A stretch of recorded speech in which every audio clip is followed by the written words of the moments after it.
Anya était une jeune fille aux yeux d'étoiles et aux cheveux de jais qui vivait dans un petit village entouré de collines verdoyantes. Elle était connue pour son imagination débordante et sa curiosité insatiable.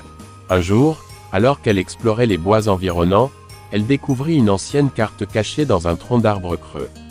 La carte indiquait un chemin secret menant à une forêt enchantée, un lieu légendaire où les arbres parlaient et les fleurs changeaient de couleur au gré du vent. Intriguée, Anya décida d'explorer cette forêt mystérieuse. Elle suivit le chemin indiqué sur la carte, traversant des clairières baignées de lumière et des sentiers obscurs où les ombres dansaient. Au cœur de la forêt, elle trouva un grand chêne millénaire. C'est alors que la forêt s'anima autour d'elle. Les feuilles bruissaient comme des murmures, les fleurs s'ouvraient et se refermaient en rythme, et une brise douce caressait son visage. Un vieux sage, avec une barbe blanche comme neige et des yeux aussi profonds que les océans, apparut devant elle. Il était le gardien de la forêt enchantée. Il expliqua à Anya que la forêt était un lieu magique où les rêves devenaient réalité. Mais pour y accéder, il fallait posséder un cœur pur et une âme courageuse. Anya, émerveillée, passa toute la journée dans la forêt enchantée. Elle parlait aux arbres, dansait avec les fées et écoutait les histoires du vieux sage. Elle apprit que la forêt était menacée par une sorcière maléfique qui voulait voler sa magie pour asservir le monde. Déterminée à protéger la forêt, Anya décida d'affronter la sorcière. Armée de son courage et de la sagesse du vieux sage, elle pénétra dans le château de la sorcière. Un combat acharné s'ensuivit, grâce à sa force intérieure et à la magie de la forêt, parvint à vaincre la sorcière. La forêt enchantée fut sauvée et Anya devint une héroïne. Elle retourna dans son village, mais elle n'était plus la même. Elle avait découvert un monde merveilleux et avait appris à croire en ses rêves. Après avoir sauvé la forêt enchantée, Anya découvrit qu'elle avait hérité d'une partie de la magie du vieux sage.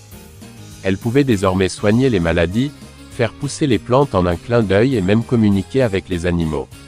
Les villageois, qui avaient toujours admiré Anya, se tournèrent vers elle lorsqu'une épidémie de grippe se répandit. Grâce à ses pouvoirs, elle concocta une potion miraculeuse qui guérit tous les malades. Sa réputation de guérisseuse se répandit bien au-delà de son village. Un jour, une sécheresse s'abattit sur la vallée. Les récoltes périclitaient et la famine menaçait. Anya, avec l'aide des animaux de la forêt, trouva une source cachée. Elle utilisa sa magie pour faire jaillir une rivière de cette source, sauvant ainsi le village de la famine. Le village voisin, dirigé par Goran, un chef rusé, avide de pouvoir, avait longtemps convoité la source magique qui alimentait le village d'Anya. Il voyait cette source comme un moyen d'asservir les autres villages et de devenir le maître de toute la région. Après avoir échoué à convaincre Anya par la diplomatie, Goran décida d'utiliser la force. Il accuse Anya de sorcellerie et incite ses villageois à l'attaquer, plutôt que de riposter par la force. Anya décide d'aller à la rencontre du chef. Peut-être que grâce à sa sagesse et à sa compassion, elle parviendra à le convaincre de la valeur de la paix. Goran, animé par la haine, rassembla ses guerriers et assiégea la source, coupant ainsi l'approvisionnement en eau du village d'Anya. Les habitants commencèrent à paniquer, et la sécheresse menaçait de détruire toutes les cultures. Anya savait qu'elle ne pouvait pas vaincre Goran par la force. Elle décida donc d'utiliser sa ruse et sa connaissance de la nature. Avec l'aide des animaux de la forêt, elle élaborait un plan audacieux. Pendant que Goran et ses hommes étaient occupés à garder la source, Anya et les animaux creusèrent un tunnel secret qui reliait la source à une rivière souterraine.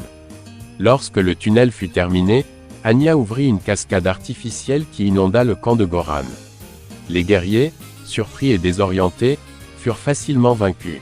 Goran, pris au piège, fut contraint de se rendre. Humilié et désarmé, il demanda pardon à Anya et aux habitants du village. Anya, toujours compatissante, décida de lui accorder une seconde chance. Elle le convainquit de l'importance de la coopération et de la paix.